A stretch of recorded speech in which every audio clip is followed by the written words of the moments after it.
Hi guys, कैसे हो आप सब। आज मैं अपने GoPro से दूसरी वीडियो शूट कर रहा हूँ। इसमें मैंने वाइड एंगल लेंस का यूज़ करा है, तो आपको मेरे बैकग्राउंड में थोड़ा ज़्यादा व्यू आ रहा होगा, आपको ज़्यादा चीज़ें दिख रही होंगी because this is a wide angle lens.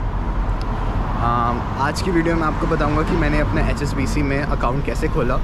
मेरा अकाउंट खुल चुका है, मेरा कार्ड भी आ चुका है, मेरा कार्ड एक्टिवेट हो चुका है। तो मैंने सोचा कि अब सही टाइम है कि मैं आपको पूरी प्रोसेस बताऊँ कि मैंने कैसे अपना अकाउंट HSBC में ओपन करा है। मैंने एक वीडियो बनाई थी, बैंक के बाहर एक छोटा सा कैफ़े था, वहाँ पे बैठ के मैंने पूरी प्रोसेस समझाई। बट वहाँ पे इतनी हवा चल रही थी कि जब मैंने बाद में वीडियो को देखा तो उसमें इतनी ज़्यादा विंड नॉइज़ थी, तो बेसिकली मेरे को फिर से बनानी पड़ रही है सेम वीडियो।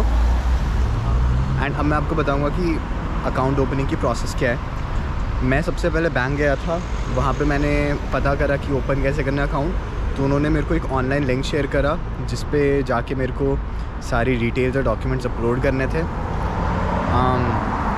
तो जो स्टार्टिंग प्रोसेस होती है वो सारी ऑनलाइन ही होती है। तो जो लिंक है वो मैं डिस्क्रिप्शन में डाल रहा हूँ, वहाँ पे जाके आपको अपनी डिटेल्स डालनी है एंड अपने डॉक्यूमेंट्स अपलोड करने हैं। जब आप अपने डॉक्यूमेंट्स अपलोड कर दोगे, डॉक्यूमेंट्स में क्या मांगते हैं वो आपका पासपोर्ट, BRP एंड आपका जो बैंकिंग लेटर है जो आपको अकोमोडेशन से मिलता है। अगर यूनिवर्सिटी अकोमोडेशन में हो तो यूनिवर्सिटी अकोमोडेशन आपको प्रोवाइड करेगी। अदरवाइज़ अगर आप कहीं घर में रहते हो तो मेरे ख्याल से जो आपका कॉन्ट्रैक्ट होता है वो चल जाता है, जिसमें आपका एड्रेस प्रूफ होता है बेसिकली वो।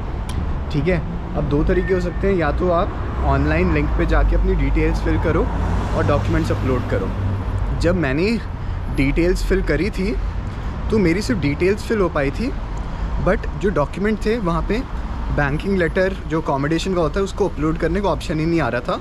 वो और कोई प्रूफ मांग रहे थे जो मेरे पास थे नहीं। तो वो प्रूफ सबमिट करने के लिए फिर मैं बैंक के पास गया था।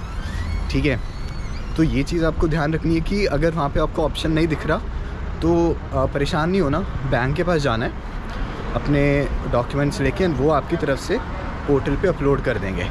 तो पहला स्टेप ऑनलाइन जाके डिटेल्स फिल करनी है एंड फिर डॉक्यूमेंट अपलोड करने हैं। अपलोड करने में सारे ऑप्शन नहीं आ रहे तो बैंक के पास जाना है। अब जब आप बैंक के पास जा रहे हो तो आपको इस चीज़ का ध्यान रखना है कि सबसे पहले तो जो भी आपके ओरिजिनल डॉक्यूमेंट्स है वो अपने साथ लेके जाओ। Original passport, original BRP and banking letter जो आपको अकोमोडेशन का एड्रेस प्रूफ होगा।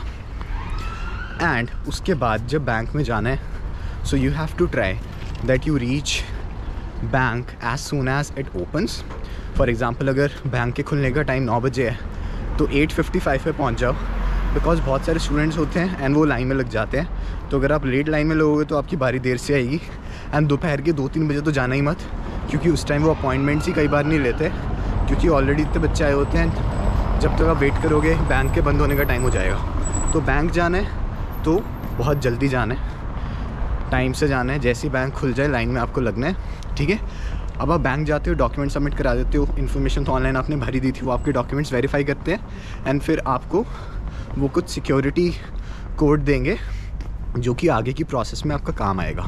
ठीक है, अब आपको वेट करनी है। आपका जो कार्ड है आपको ईमेल आएगी कि आपका जो कार्ड है वो 3 वर्किंग डेज़ में आपके पास आ जाएगा। हाउएवर जो ईमेल आती है उसमें 3 वर्किंग डेज़ बोलते हैं, but in reality it can take up to 7 working days. मेरा 7th वर्किंग डे पे आया था। आपके पास आपकी कार्ड डिटेल्स आएंगी, कार्ड आएगा, बैंक की सारी इन्फॉर्मेशन आएगी, आपका सॉर्ट कोड, आपका बैंक अकाउंट नंबर। फिर वहाँ पे आपको जो उन पेपर्स में इंस्ट्रक्शंस दी हुई हैं वो फॉलो करनी है। सबसे पहले तो अपना कार्ड एक्टिवेट कराना है। उन डॉक्यूमेंट्स में एक नंबर होगा, उसमें कॉल करना है, अपनी डिटेल्स डालनी है, आपका कार्ड एक्टिवेट हो जाएगा। एंड फिर जो आपका अकाउंट डिटेल्स हैं उनको यूज़ करके आपको ऑनलाइन बैंकिंग और मोबाइल ऐप बैंकिंग सेटअप करनी है। ठीक है, ऐसे करके आपकी मोबाइल ऐप बैंकिंग सेटअप हो जाएगी। हाय, एंड उसके बाद जब ये दोनों स्टेप हो जाते हैं तो जब पहली बार कार्ड से ट्रांजैक्शन करोगे, यू हैव टू रिमेंबर कि पहली बार में आपको पिन यूज़ करना पड़ेगा। ठीक है, क्योंकि फ़र्स्ट टाइम पिन यूज़ होता है, उसके बाद कॉन्टैक्टलेस पेमेंट इनेबल होती है। अब आप पूछोगे कॉन्टैक्टलेस पेमेंट क्या होती है, किसी को नहीं पता तो बता देता हूँ।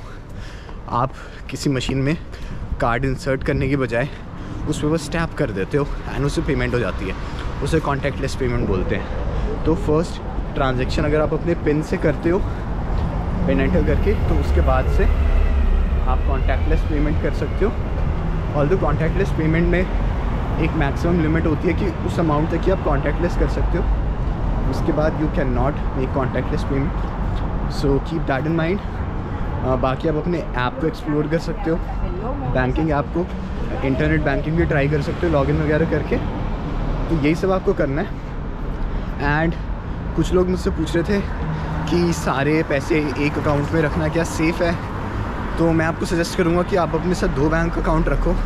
जैसे कि 2 बड़े बैंक हो गए, या तो जैसे मैं स्कॉटलैंड में हूँ तो मैंने बैंक ऑफ स्कॉटलैंड में खोला था ऑलरेडी, बट उसको कुछ इशू था जिसकी वजह से वो बंद हो रहा है। तो अभी मैंने HSBC में खोला, बट आपको क्या करना है, आप HSBC में खोलो और एक मॉन्जो में खोल लो, या HSBC में खोल लो, एक रेवोल्यूट में खोल लो, एक बैंक ऑफ स्कॉटलैंड में खोल लो, या एक HSBC में खोल लो।